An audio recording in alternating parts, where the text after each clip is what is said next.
Welcome you all to Believers IAS Academy. In this today's particular video, we will be doing a very small and a brief analysis about the recent GS paper 1. So, even before we start analyzing the paper, we have to understand one thing, that this year's paper was filled with a lot of surprises and might have been a bolt from the blue for most of the students who expected the paper to be something else. Well, of course, I'll give you the analysis part, as to how the paper was, whether the paper was tough or easy, or let's say doable in the end of the video. But to even begin with, let's try and understand the marks distribution with respect to the GS1. And one striking thing that we have to see here is every year the questions from art and culture used to be very less, and this time it has a whooping 45 marks. And this is an increase that we can see from the previous year's comparison. And as usual, we have seen that the total marks with respect to the society part of the GS1 has remained pretty much the same, with 75 marks. And this is what UPSC generally asks in terms of the society aspect. But the shocking surprise was the modern history part, which had only about 15 marks, just 15 marks weightage from the modern history, which usually was considered to be one of the most important. And now this would have left most of the aspirants disheartened, considering the very less weightage for modern history. But another bouncer over the head was the weightage with respect to post-independent India, and also the world history, which together had about 30 marks. And now this is also kind of a bouncer over the head, which people have to keep in mind, that UPSC has this tendency to time and again give surprises and shocks to the aspirant, ultimately trying to have an upper hand in the entire journey. So this was also one biggest thing that we saw in this particular paper of this year. Then talking about the physical geography and the human geography, the questions and even the marks weightage, right? Especially the marks weightage, it remained pretty much the same. But the ultimate game changer that we saw, that or what we can see in this particular year paper, is the art and culture with 45 marks weightage, and the post independent India and the world history combined together 30 marks. And I'm talking about 70 marks just from these two paper, which usually people, or let's say most of the aspirants, try to ignore, or do not give much focus on this particular paper. Which but this time the tides have changed, and the UPSC has once again proved what UPSC is by giving this kind of paper. And also another bouncer over the head was with respect to the modern history, the weightage, right? Just 15 marks. And even that particular question which was asked from the modern history wasn't that easy also. Or also in a way, I would say that the particular question, whatever was put from the modern history part, pretty much was the tough. Anyway, let's see what kind of the question that the UPSC asked this time in the GS paper 1. So talking about the very first question, it is the very simple question, right? To discuss the salient features of the Harappan culture. A very doable question, considering the fact that this was there in the PYQs. Like if you try and understand the UPSC's themes and the favorite areas of UPSC, Harappan civilization was almost there, prevalent in almost all the PYQs.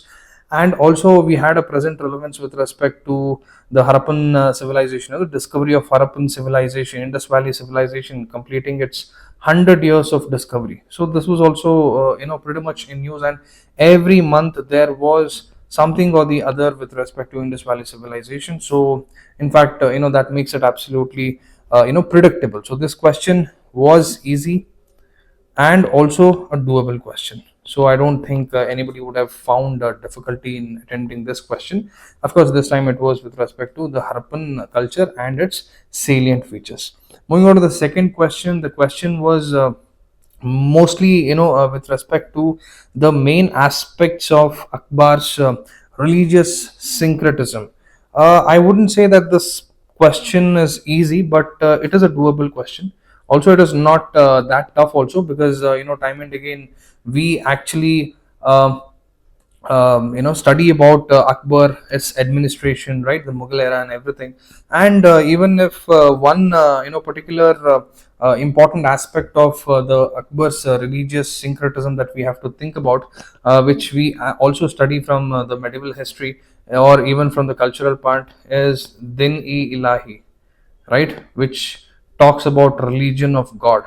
So this was one thing that is very different and very unique with respect to Akbar's idea of religion, right? So main agenda was to create harmony amongst diverse religious community, right? Akbar's religious ideology were totally different, and Akbar being an Islamic ruler, right, wanted to have or to bring harmony amongst all the diverse religious communities which was prevalent in the medieval times. And it was ultimate responsibility of the Akbar's administration to bring utmost respect for other people and other religion in their dynasty or in their kingdom. So in their era.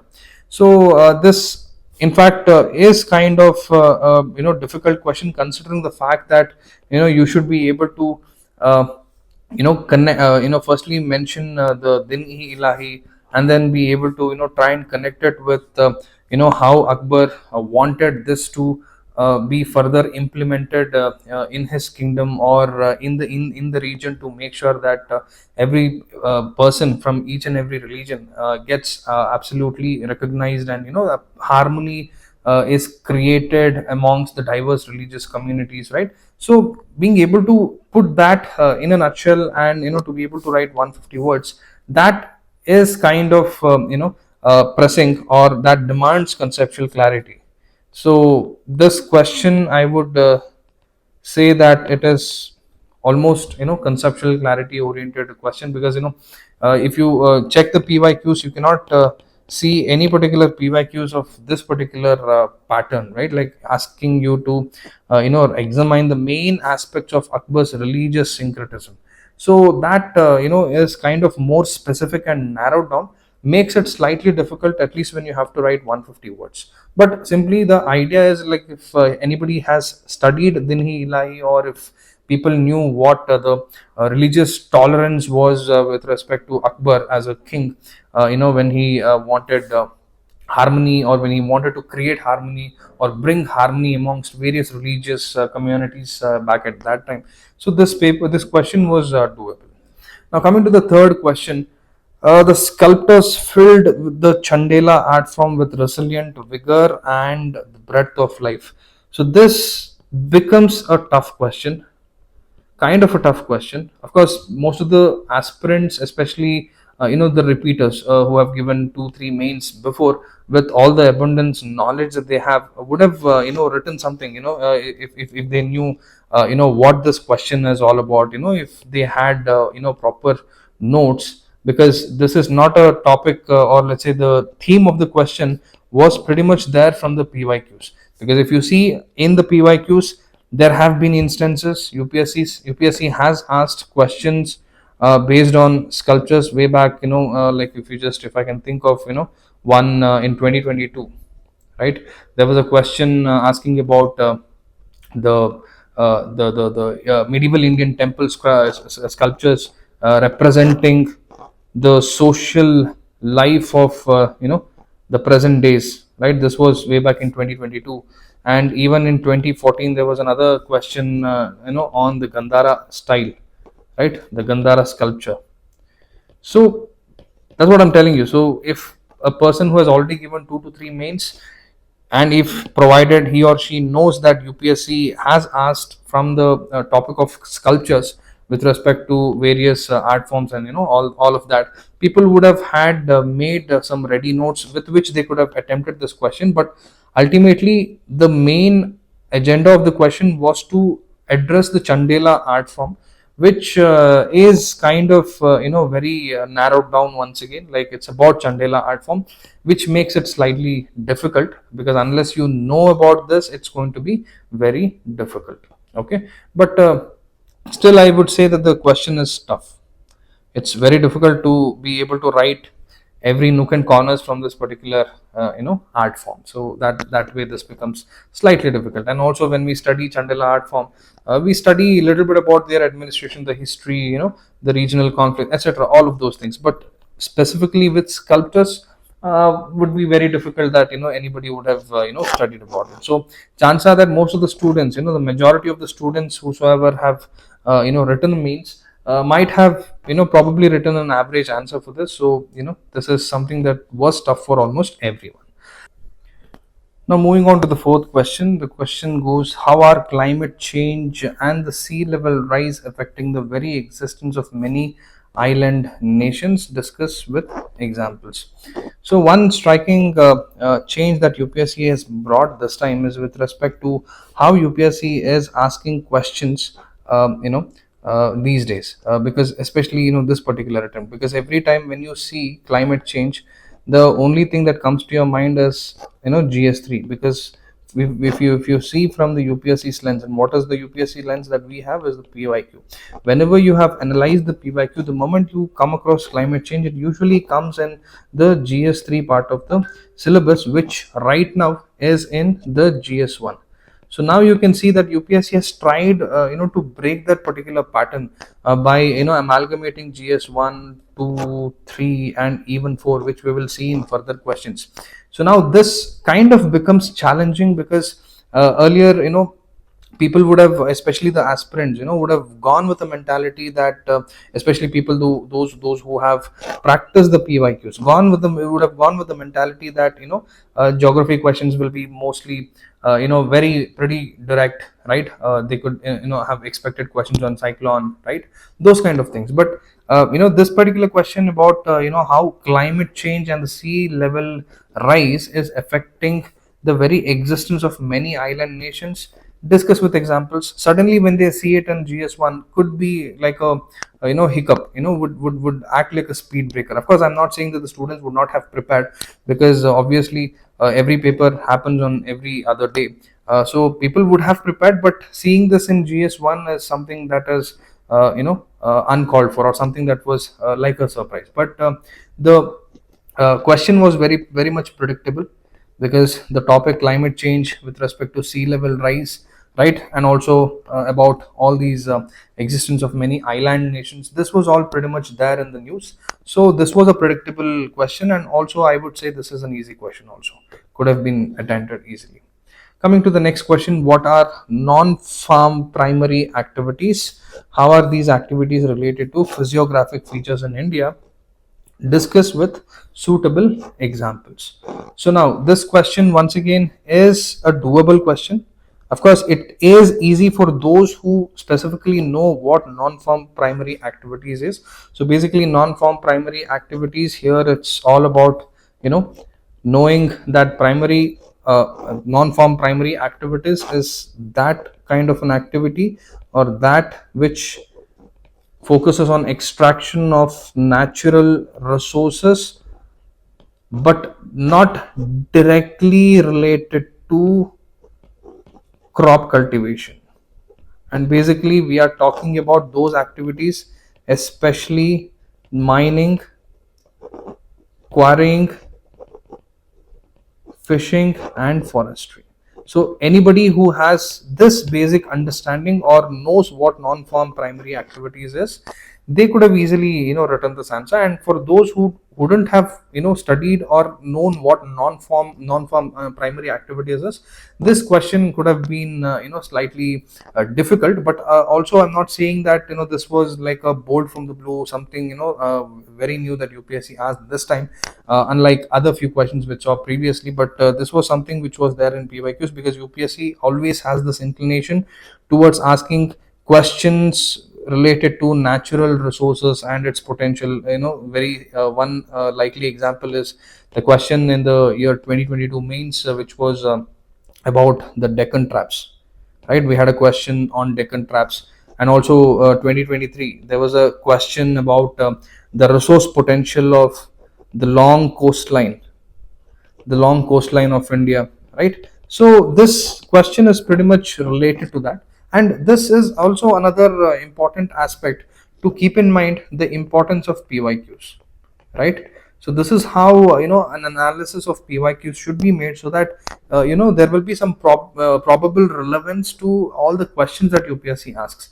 So this particular question, although is of a different topic, but the theme is pretty much the same, related to natural resources, where previously there was a question on Deccan Trap, and then the very in the year 2023 the question was on long coastline of India and its resource potential, right? So that is the importance of PYQs. If provided, if you have practiced well, chances are that you would have predicted this. But non-form primary activities, if you are not sure, this question it would be like absolutely good for nothing.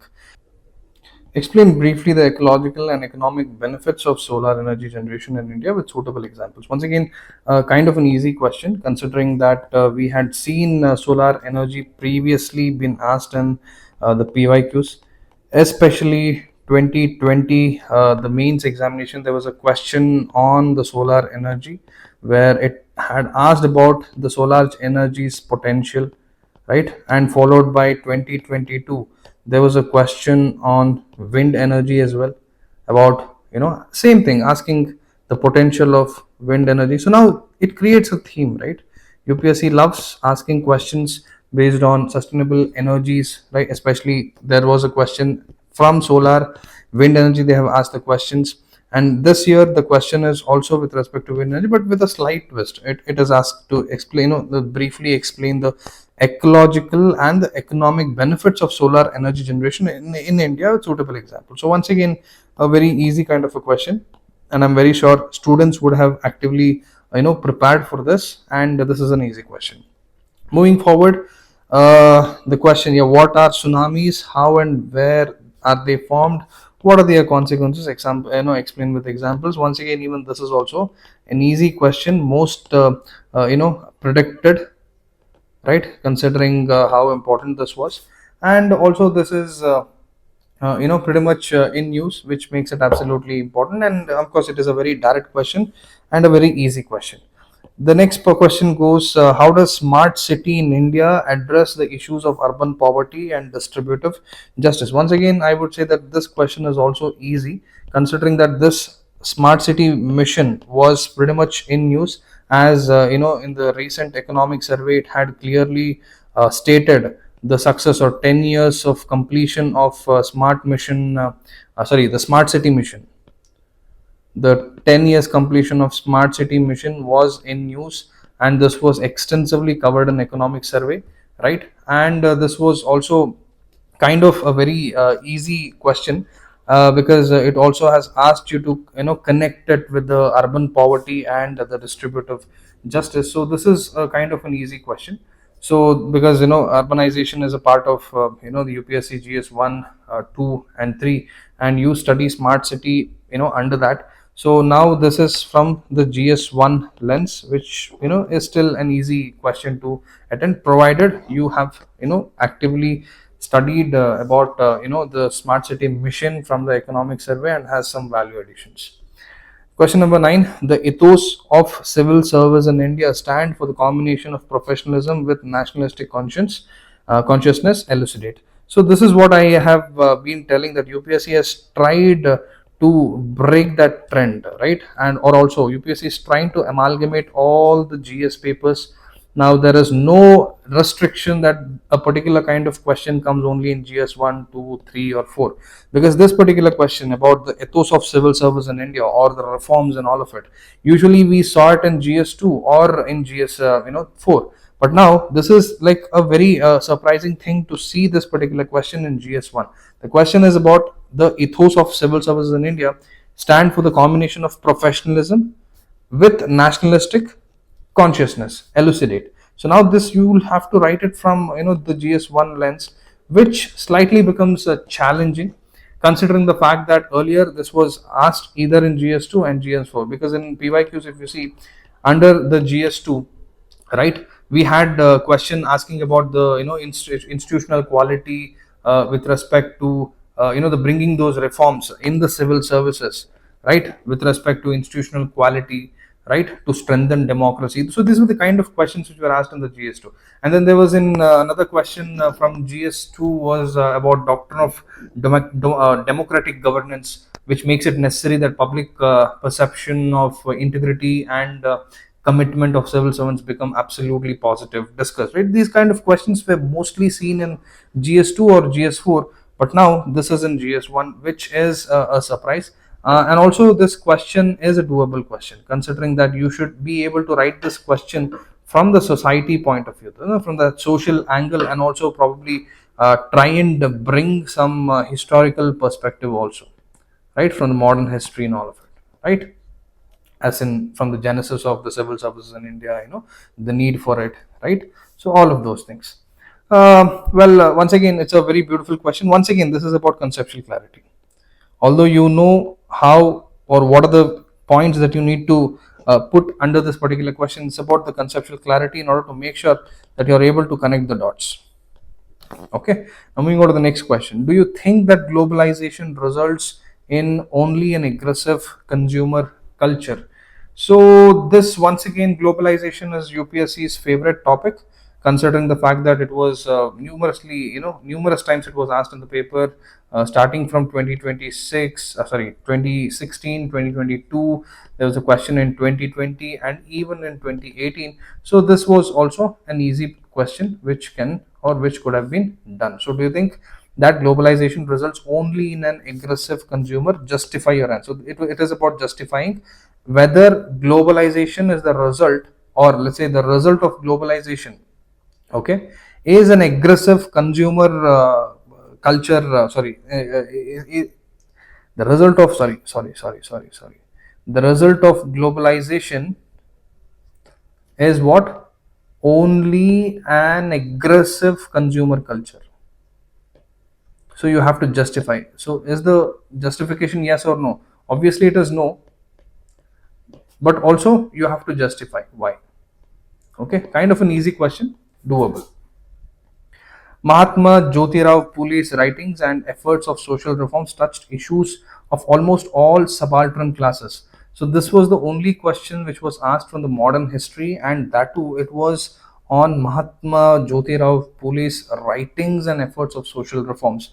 So this is a tough question considering how narrowed the topic is, because it's not about a holistic topic, right? It's not generally about freedom movement or any particular issue that brought in some transformation in the national movement, but it is about one particular person. Of course, many people argue that it was with respect to the birth anniversary of Mahatma Jyotirao Phule. But of course, it is important to keep in mind that now UPSC has pretty much tried to narrow down in terms of finding those important, intricate details. So this is one key takeaway from the examination, especially the GS1 paper, because we have seen a lot of areas, especially 3 to 4 questions now, where UPSC has literally magnified, like one we saw in the Chandela question, right? UPSC has magnified, and even the Akbar's religious syncretism, that is also pretty much magnified. So now it's a key takeaway for the aspirants that they also should ensure that they have to pretty much go slightly in depth in terms of covering the topics.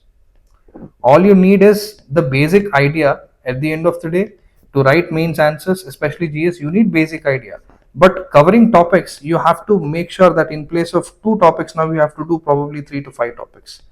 Like earlier people used to completely ignore world history and even post independent India, right? So now it is absolutely important that you have to absolutely cover this, and even your art and culture, right? And Jyotirao Phule, earlier PYQ, we had seen that most of the questions were from the Renaissance angle, but now it is from the freedom national movement, and also you can see part of your Renaissance here, in terms of social reforms. Anyway, this question was tough, right? Was tough, but provided those aspirants who have given 2 to 3 mains, who knows how to tackle this particular question, could have at least would have definitely attempted this. Moving on to the next question. trace India's consolidation process during early phase of independence in terms of polity, economy, education, and international relations. This once again is a doable question, easy looking question. It is a very easy looking question considering the fact that it was asked in PYQs. Like we have 2 to 3 instances when it was asked in the previous years. One with respect to the political and administrative struggles in terms of reorganization of states and UTs. There was another question with respect to princely states where the question goes, with respect to the main administration issues and socio-cultural problems in integration process of the princely states in India, right? So even this is from that particular theme, which it is trying to ask about India's consolidation process during early phase of independence in terms of politics. Now the question, although looking easy, becomes difficult because now you will have to try and address this question from all the angle, right? Like from the polities lens, from the economy, from the education perspective, from the international relations, right? From the education, you have to write about the expansion of primary and secondary education, right? You can write the establishment of IITs, AIMS, right? The UGC. And from the international relation point of view, you will have to talk about non-alignment movement, the strategic balancing between the USA and the USSR, right? Panchsheel agreement with China, even the focus on the decolonization, right, and anti-apartheid movements. And also from the polity, usually this is what people mostly prepare from political angle, right? The integration of with respect to the princely states, right? The Sardar Patel's efforts, the instrument of accession, right, and adoption of constitution, all those things becomes easier.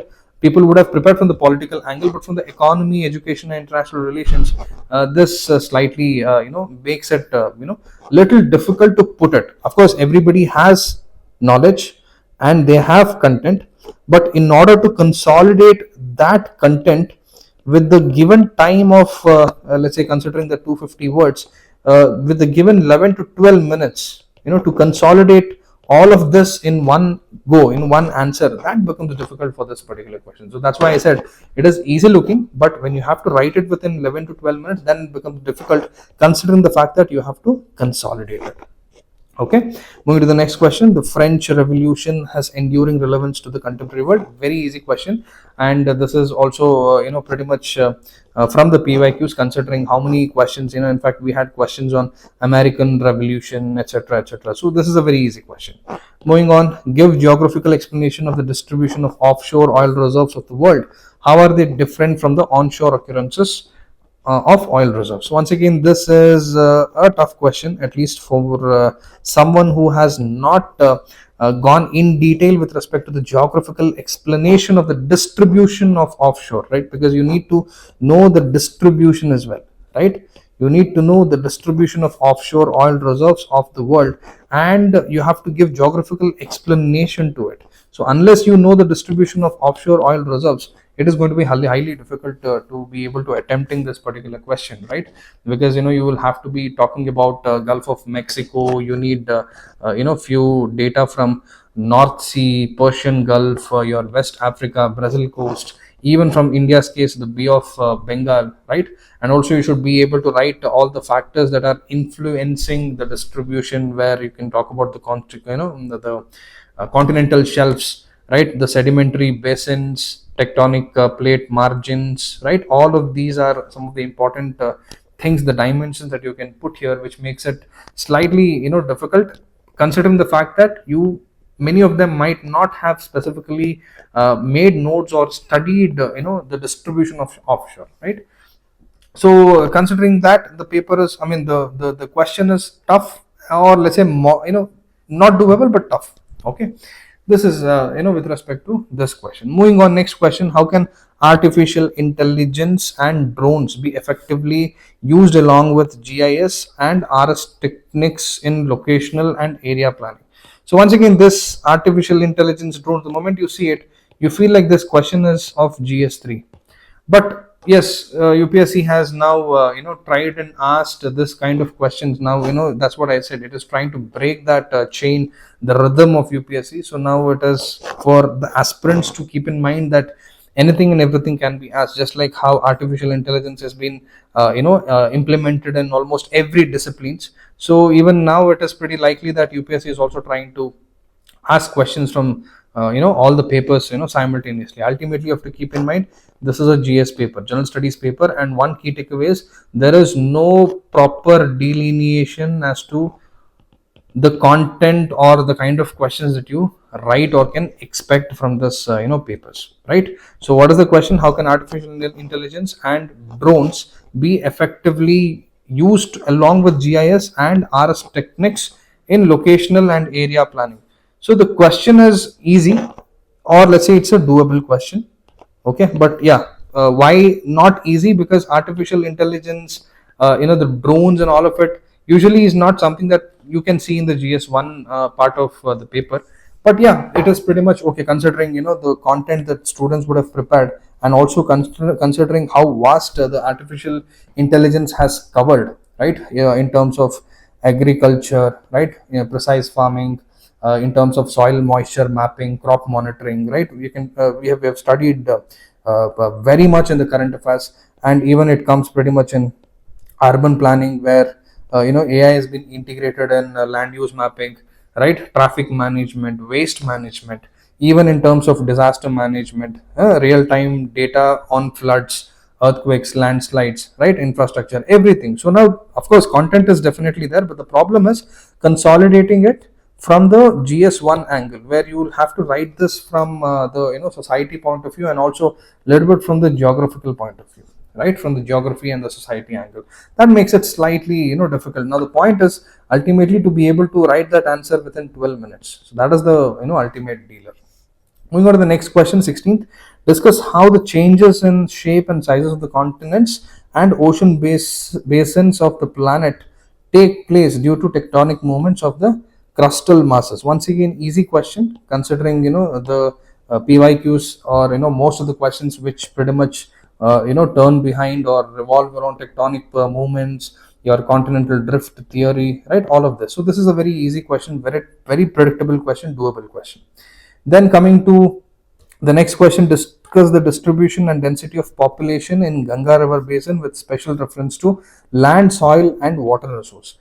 So this I feel is a doable to a tough question, right? For some people it is doable, for some it is tough. Of course, the distribution, the population, right? The concept of population is part of your UPSC syllabus GS-1. We study the population, but not so much in detail with respect to the land, soil, water, the special reference with respect to land, soil, water resources, and that too in specific the Ganga River Basin. That makes it slightly difficult, tough for probably beginners who just would have had a very basic understanding, would have made basic notes based on all the PYQs with respect to questions from population distribution and density population questions. But for someone who is a repeater, for them it would be doable considering how important Ganga River is as a topic for both your prelims and also mains. So this has become UPSC's hot favorite these days, and so considering the importance when you study about Ganga River Basin, even for prelims, let's say once you see this particular question from this particular topic coming from like last 4 or 5 years, then it obviously makes it a point that any student, any serious student, or at least a repeater would have definitely made some notes on this. So I feel this is a doable for repeaters, but for someone who is giving their very first means, this could have been slightly difficult. The next question, achieving sustainable growth with emphasis on environmental protection could meet poor people's need in country like India. Achieving sustainable growth, right? Question once again, with respect to sustainable growth, there has been questions every year, right? From the UPSC's theme itself, right? But this time with a twist where they have asked that achieving sustainable growth with emphasis on environment protection could meet poor people's need in a country like India. So this is also very important because it is specifically asking about the poor people's need in a country like India, like how sustainable growth, with more emphasis on environmental protection, will be able to meet poor people's need in a country, where you will have to explain about the different economic dimension of it, where you can talk about green jobs, right, renewable energy, circular economy, and then from the social dimension, you can talk about poverty elevation schemes, right, through sustainable livelihood. Then you can talk from the environmental dimension by talking about the deforestation, right. It's a very easy question, and also very predictable, right, of course, with a small twist. And once again, it is kind of narrowed down to meet poor people's need in a country like India. So this has to be ensured that you address the question's need by writing the points related or relevant to the question's demand, right. So here then becomes absolutely important that you know all the relevant policies with respect to how certain policies are trying to address poor people's need, by also making sure that the emphasis is given on sustainable growth, like a few policies like NAPCC, right, Manrega with some green projects, afforestation schemes, right, all of those things has to be mentioned. So yeah, this is a very easy and doable question, provided you know the need. 19th question: how do you account for the growing fast food industries given that there are decreased health concerns in India? Health concerns in modern society. Illustrate your answer with the Indian experience. So once again, this was pretty much in news about the fast food industries, and how they are. Let's say this question is not directly about how the fast food industries are growing or its effect. It has a small twist. Let's read it. How do you account for the growing fast food industries given that there are increased health concerns in modern society? So the question itself says that there are instances, or there is an increased health concerns in modern society due to the fast growing of food industries, especially the fast food industries, right. So now you are asked to illustrate your answer with Indian experience. So this is purely a current affairs based question, and also this was pretty much there in the news. It was there in the current affairs ever since 2024, since the Supreme Court and even India tried to put a ban on certain fast-moving commercial foods, like those that has more sugar content in it, right? So this was there in news back since 2024. So this is absolutely important, because, and also time and again in the newspaper we see lot of articles which talks about health concerns related to obesity, right, diabetes, right, hypertension. So this is classic example as to how UPSC utilizes those contemporary issues in the current affairs. Once again, it's a doable question, provided you understand the question and write to the need.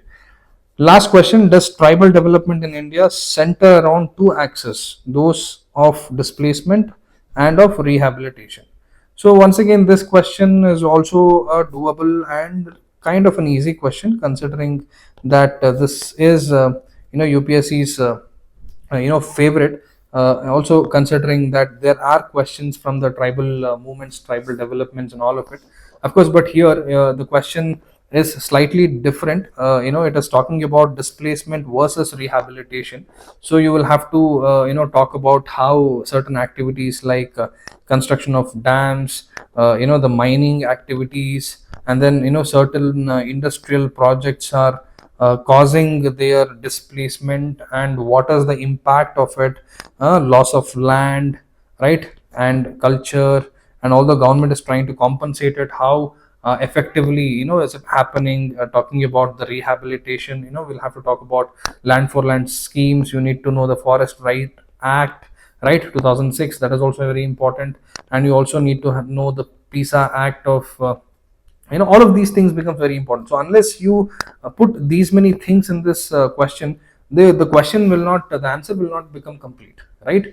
So this is very important, very easy question, but provided you know all these important data, like Forest Regulation, FRA Act 2006 must and should be there in this particular question. The PISA Act should be there, and you have to talk about certain schemes also, right? So this is a doable question, right?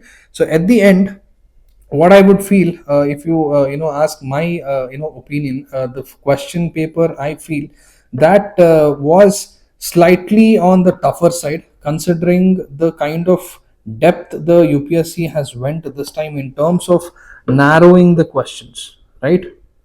They have narrowed down the question, or also we can call that they have magnified the questions to so much extent that now you have to literally ensure that you cover more topics. The number of topics that has to be covered should be increased. I'm not talking about how in depth you have to go.